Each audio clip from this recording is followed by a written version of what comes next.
ከመሸ አሳዛኝ ሰበር መረጃ ተሰምቷል። ዲያቆኑ መታሰሩም ተነግሯል። ቪዲዮ ለሁሉም እንዲደርስ ፎሎና ሼር አድርጉት። ተወዳጁ መምህር ዲያቆን ዘላለም ታዬም በወቅታዊ ጉዳዮች ጋር ተያይዞ መታሰሩን መንክር ሚዲያ ዘግቧል። ዲያቆን ዘላለም ትናንት ከምሽቱ 4 ሰዓት አካባቢም በሕግ የጸጥታ አካላት ለጥያቄ ትፈለጋለህ በሚል ወደ ማዕከላዊ እንደተወሰደ መንክር ሚዲያ ዘግቧል። እኛም ጉዳዩን በቅርበት ተከታተልን እንድናሳውቃችሁ ቤቱን ፎሎ ያድርጉት። ምንም ረጅም ማብራሪያ ምናምን አያስፈልገው። ላይክ አትግደሉን፣ እየኖርንበት ያለነው ቀዬ እንኖርበት በሰላም ቤታችንን አታቃጥሉብን፣ ቤተክርስቲያናችንን አታቃጥሉብን፣ እንደ በግ አትረዱን ማለት የሚያሳስር ከሆነ ያሰረህ አካል ነው ያንን እያደረገ ያለው ማለት ነው። ቢካዝ የሆነ የፈራው ነገር አለ። ዳትስ ዋይ አንተ እውነቱን ስትናገር አንስቶ ፕሪዝን የሚያስገባ ራሳችሁን አታስጠቁሩ። ከዚህ በላይ ፍቷቸው አባታችንን። ምንም ያደረጉት ነገር የለም። ሁሉም ወጥቶ እየተናገረ ያለውን ነገር ነው የተናገሩት። አሁንም አትግደሉ። የናንተ መግለጫ የናንተ ተጎዱ አካላትን ሄዶ መጎብኘት it doesn't make sense። ምንም የምታመጡት ለውጥ የለም። እየገደለ ያለውን አካል እንዳይገል አድርጉልን። በቃ ይሄንን ነው እኛ የምንፈልገው። ሰላማዊ ኑሮ ነው የምንፈልገው። ከሁሉም ሃይማኖት ጋር ተስማምቶ ተዋዶ መኖር፣ ከሁሉም ብሔረሰብ ጋር ተዋዶ ተስማምቶ መኖር ነው የምንፈልገው። ያደረግነውም ከዚህ በፊት ያ ነው። ይሄን ሁሉ አመት ስንኖር የሆነው ይሄ ነው። ሌላ ምንም አዲስ የፈለግነው የጠየቅነው ነገር የለም። በቃ እንደ በግ አትረዱን። እንስሳ እንኳን ሲታረድ ስርዓት አለው፣ ውስጥ ያዝናል። ያን ነው ተው ያልነው። በተኛንበት ቤታችንን አታቃጥሉ ይሄ ነው የተባለው። ይሄንን የሚናገርን ሰው አሯሩጣችሁ የምታስሩ ከሆነ ማነው አራጁ ማነው ገዳዩ? ለእናንተ ትቸዋለሁ። አባታችንን ፍቱልን። ለማንኛውም ስለ አርሲ ድምጽ የሚሆኑትን እያሳደዱ እያሰሯቸው ነው ያሉት። ነገር ግን እኛ የሐዋርያው የቅዱስ ጳውሎስ የቅዱስ ጴጥሮስ ልጆች ነን። አይደለም እስርን፣ እኛ የክርስቶስ እስረኞች ነን። አይደለም እስርን፣ ሞትን አንፈራም። ተዘቅዝቀን እንሰቀላለን ስለ ማህተባችን። በማህተባችን ምክንያት ነው እያረዳችሁን እየገደላችሁን ያላችሁት። እራሳቸው ገለውን ስለ ሞታችን እንኳን ቁጭ ብለን እንድናለቅስ ሞታችን ሐዘናችን እንኳን እንድንገልጽ አይፈቅዱልንም። ስለ ሐዘናችን ስለ ሞታችን ስንናገር እንታሰራለን።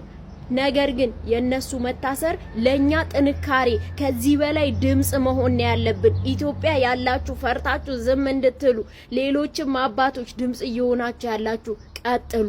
ምንም የሚያስፈራ ነገር የለም። እስርም ሊያስፈራን አይችልም፣ ሞትም ሊያስፈራን አይችልም። እንኳን አይደለም እንደዚህ መታሰርና ሌሎች ነገሮችን ሞት እንኳን ቢመጣ እኛ ክርስቲያኖች ነን። ሁላችሁም እኔ ክርስቲያን ነኝ፣ እኔ የክርስቶስ እስረኛ ነኝ እያላችሁ ጻፉ። ምክንያቱም እኛ እስር አያስፈራንም። በጣም ነው የሚያሳዝነው። አባታችን ታስረዋል። እኒህ አባታችን የስነ መለኮት የቅድስት ሥላሴ ዩኒቨርሲቲ መምህር ቀሲስ ዶክተር መዝገቡ ካሳ ይባላሉ። በርካታ ምርምሮችን የሰሩ ኦርቶዶክስ ተዋሕዶ ቤተክርስቲያን አሉኝ ከምትላቸው ሊቃውንት አንዱ ናቸው። እርሳቸው ለምን ታሰሩ ብላችሁ ከጠይቃችሁ ለአርሲ ለምን ድምፅ ሆናችሁ ተብለው ነው። እውነቱን ለምን ተናገራችሁ ተብለው ታስረዋል። ፍትህ ለአባታችን። መላው ኦርቶዶክሳውያን ለአባታችን ፍትህ እያላችሁ ሼር አድርጉት። ከመንግስት ጋራ መግባባት ተግባብቶ መስራት ያስፈልጋል። ለአርሲ ኦርቶዶክሳውያን ልኡካን ተመድቧል የሚል መረጃዎችን እየሰማን ነው። ከመንግስት ጋርም ጭምር ውይይት ጀምረናል። አስገዳያችን ነው እንደ ውይይት የሚወያየው። አቶ አካለ ወልድ ቤተክርስቲያንንም ይሁን ምዕመናንንም አይወክላትም። እናንተ ዛጋ ለስልጣናችሁ የተወራረዳችሁትን ተወራርዳችሁ አስቀምጣችሁታል። እኛ ምዕመናን ግን አናውቀውም። አስገዳያችን እሱ ነው። አካለ ወልድ አስገዳያችን ነው። ምክንያቱም ደም ረግጦ ቤተ መቅደስ የገባ የደም መስቀል ነው ያዘው። ስለዚህ እንደኚህ ሰዎች አይወክሉንም። አሁንም የቀሩትን ልታስጨርሱ ነው ወይስ ደግሞ ቦታው ላይ ልኡካን ተልከዋል ብላችሁ ሄዳችሁ አርሲ ላይ የሰራችሁትን ድራማ አርሲ ሽርካ ጋዶ ጎቤሳ የሰራችሁትን ድራማ ልትደግሙት ነው? ሆንቆሎ ላይ የሰራችሁትን ድራማ ልትደግሙት የሞቱት ይሄን ያህል ናቸው የተጎዱት ይሄን ያህል ናቸው ብላችሁ ድራማ ሰርታችሁ ልትመጡ እኛ ምን ፈልገው ዘላቂ መፍትሄ እንጂ የናንተን ጥባጥቤ ድራማ አይደለም። ይሄ ጀግና ወንድማችን የወገኖቹ ሞት ገዶት ለምንድነው የኦርቶዶክሳውያን ሞት በቤተ ክርስቲያን መድረክ ላይ የማይነገረው? ለምንድነው እስከመቼ ድረስ ነው ሻማ አብርተን የምንመለሰው ብሎ ሲናገር ሲሰድቡት ገዳያቸው አንተ ነህ ሲሉት የነበሩት ማናቸው? ይሄስ ቦታ የት ነው የሚለውን ዛሬ አጋልጠዋለሁ። በእስራኤል ከሚገኙ ገዳማት አንዱ በፊሊስጤም ኢየሱስ ገዳም ቤተልሔም ኢየሱስ ገዳም በዛ ቦታ በዓለ እግዚአብሔርን ሊያከብሩ ከ13 ባስ በላይ ምዕመናን በተሰበሰቡበት በዛ ነው በድፍረት ወንድማችን ሲናገር የነበረው። ነገር ግን ከኋላ ሲሰድቡት የነበሩት አንድ አባት አሉ። አባ እንባቆም ይባላሉ። የመንግስት ቀኝ እጅ ከዚህ በፊት በነበረው አገዛዝ የቅርስና ንብረት ጠባቂ የነበሩ አሁን ላይ ደግሞ የመንግስት ቀኝ እጅ የሆኑ ቤተክርስቲያንን የሚያስጨርሱ ብቻቸውን ይሄንን ገዳም ብቻቸውን እንደሚያስተዳድሩ ሁላ ሰምቻለሁና ከእንደነዚህ አይነት ሆዳደሮች ምንም አንጠብቅም። ወንድማችንን አንተ ራስህ ገዳይ ነህ እንዳንተ አይነቱ ነው ያስገደላቸው ሲሉ ሲናገሩ ከኋላ ሲሳደቡ የነበሩት ፎቶአቸው ማግኘት አይቻልም። ምክንያቱም እንደነዚህ አይነት ሰዎች ፎቶ ቪዲዮ ማንም እንዲያነሳቸው አይፈቅዱም። እምታቋቸው አባ እንባቆም የተባሉት እምታቋቸው ካላችሁ ፎቶአቸውን አሁንም ለኔ ላኩልኝ። እንደነዚህ አይነቶች የቤተ ክርስቲያን ጡት ነካሾችን እያጋለጥን እንሄዳለን። ወንድማችን ጀግና የሁላችንንም ሐሳብ ነው የተናገረልን። እሰይ ደግ አደረክ ጎበዝ ወንድማችን።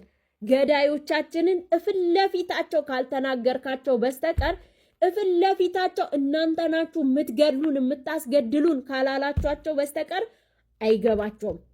እግዚአብሔር ያክብርልኝ። ዘመናንን እያስጨረሳችሁ ነው። እስከመቼ ሻማ ታበራላችሁ? ስንት ዓመት ነው ሻማ የምታበሩ?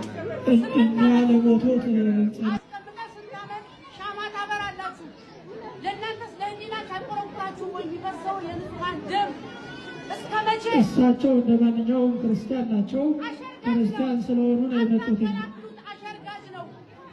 ከቁመታቸው በላይ የሚያክል ውስኪ ይዘው ለሽምግልና ቢሄዱ ጳጳሳት ዛሬ የምንድና ጊዜ የሆኑ ወገኖቻችንን እያስጨረሱ ነው። እንገደላለን። ክቡር መጋቢ የቦታ ልታወራ ነው። አባ ዘበአማን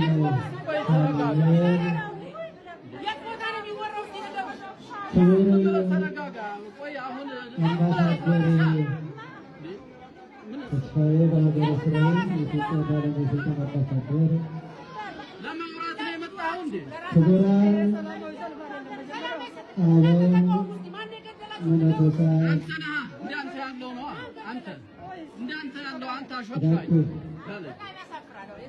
በመጸለይ የመጣ ነው። እግዚአብሔርን ለማመስገን የመጣ ነው። ማን ይፍረድ? ማን ይፍረድ? መልስ ስጠን። ከአርያም ክንድህን ላክልን። እስቲ እንደው አንዴ እንንበርከክ። ግድል ተንበርከክ ውስጥ ወደ ሥላሴ ሁላችንም እንንበርከክ። ሁላችን ሁለት እጃችን አንስተን እንንበርከክ። እግዚአብሔር ይፈርዳል። በቅርብ ቀን እግዚአብሔር ፍርዱን ያመጣል። ሁላችን ወደዛ እንንበርከክ። ይኸው ሁላችንም ወደ ሥላሴ እንንበርከክ። ሥላሴ መልሱን እንዲሰጥ እጃችን አንስተን እንንበርከክ። አጋዕዝተ ዓለም ሥላሴ አባታችን መልስ ስጠን፣ መልስ ስጠን። ከአርያም ክንድህን ላክልን፣ ፍርድህን ላክልን። ወገኖቻችን አለቁ፣ ደቀቁ፣ ታረዱ፣ ደማቸው ፈሰሰ። ቤተ ክርስቲያን ተሰደደች፣ ተቃጠለች። የስደቱ ዘመን ይቁም፣ ደም መፍሰስ ይቁም። ማን ይፍረድ? ማን ይፍረድ? ማን ይፍረድ? ማን ይፍረድ? ይሄ አምላክ ይፍረድ። አመስግኑትና ይፍረድ ይሄ አምላክ።